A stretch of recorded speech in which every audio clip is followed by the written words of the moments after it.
देखो, ये हम लोग रॉलेट सत्याग्रह इसमें कर रहे हैं आज। ये गांधी का पहला पैन इंडिया मूवमेंट था।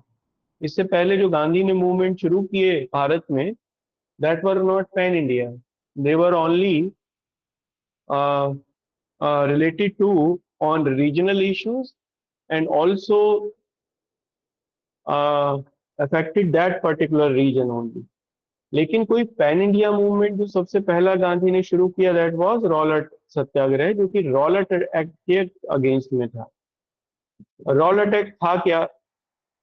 देखो, ये एनआरकी एंड, इस एक्ट का पूरा नाम था the anarchical and revolutionary crime act, इसका नाम था। 1919 में आया। क्यों आया? तो 1917 में जैसे ही वर्ल्ड वॉर 1914 में शुरू हो गई थी, लेकिन जब वर्ल्ड वॉर चल रही थी, हमने उसी समय देखा कि इंडिया में जो रिवॉल्यूशनरी एक्टिविटीज हैं वो खूब बढ़ गई थी। सरकार उन्हें कंट्रोल करना चाहती थी, और चाह कर भी कंट्रोल नहीं हो रहा था। पंजाब में गदर आंदोलन हो गया, गदर मूवमेंट हो गया। न केवल भारत में बल्कि भारत के बाहर भी रिवॉल्यूशनरी एक्टिविटीज जो भारतीय थे वो चला रहे थे भारत को आजाद करने के लिए।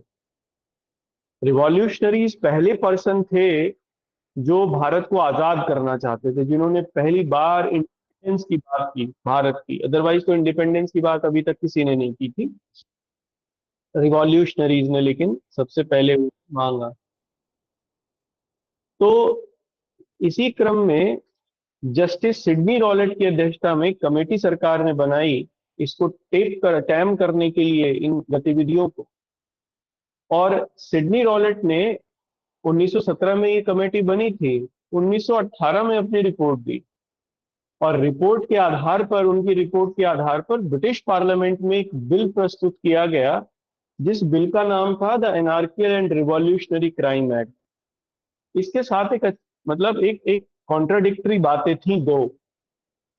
देखो, जब 1919 का गवर्नमेंट ऑफ इंडिया एक्ट आया ब्रिटिश पार्लियामेंट में, सेम उसी समय ये एक्ट भी इंट्रोड्यूस किया गया था, रॉलेट एक्ट भी।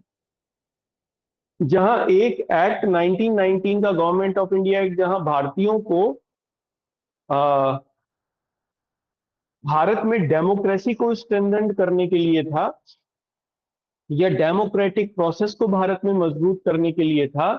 वहीं दूसरा, जो लोगों के मौलिक अधिकार हैं, उनको फंडामेंटल राइट्स, उनको दबाने के लिए था। तो दोनों ही एक दूसरे के कॉन्सेप्ट में कॉन्ट्राडिक्टरी थे, लेकिन दोनों एक साथ ही आए, दोनों एक्ट। अब कुछ इसमें बेसिक बेसिक प्रॉब्लम्स थी। जैसे इसके बेसिक बेसिक प्रावधान थे इस एक्ट के। जैसे एक तो इसमें यह था कि बिना ट्रायल किसी व्यक्ति को 2 साल तक आप जेल में रख सकते थे, विदाउट ट्रायल। संदेह के आधार पर बंदी बनाया जा सकता था। और यहां तक था कि उसके खिलाफ ऐसे सबूतों को या एविडेंस को एक्सेप्ट कर सकती थी कोर्ट, जो एविडेंस एक्ट में ही नहीं थे, जिनका प्रोविजन एविडेंस एक्ट में नहीं था। उनके आधार पर भी उन एविडेंस को माना जा सकता था। तो इसलिए इसको बिना अपील, बिना, अच्छा, इसकी कोई अपील भी नहीं हो सकती थी।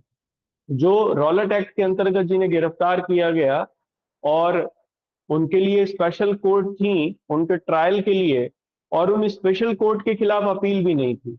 इसीलिए इसे बिना अपील, बिना दलील का कानून भी कहा गया।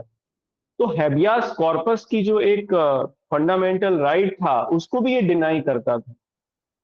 इसीलिए भारतीय जो नेता थे, उन लोगों ने इसका विरोध किया, और उन्होंने कहा कि सरकार की मंशा ही ठीक नहीं है। एक तरफ तो वो गवर्नमेंट ऑफ इंडिया एक्ट 1919 से हम लोगों को अधिकार देती है, और दूसरी तरफ रॉलेट एक्ट से उन अधिकारों को छीन लेती है। तो इसमें सरकार का अपना कोई मंशा नहीं है यहाँ सुधार करने की, उसको अपने फायदे के लिए करना है। और इसी क्रम में गांधी ने एक आंदोलन की शुरुआत की, जिसे हम लोग रॉलेट सत्याग्रह के नाम से जानते हैं।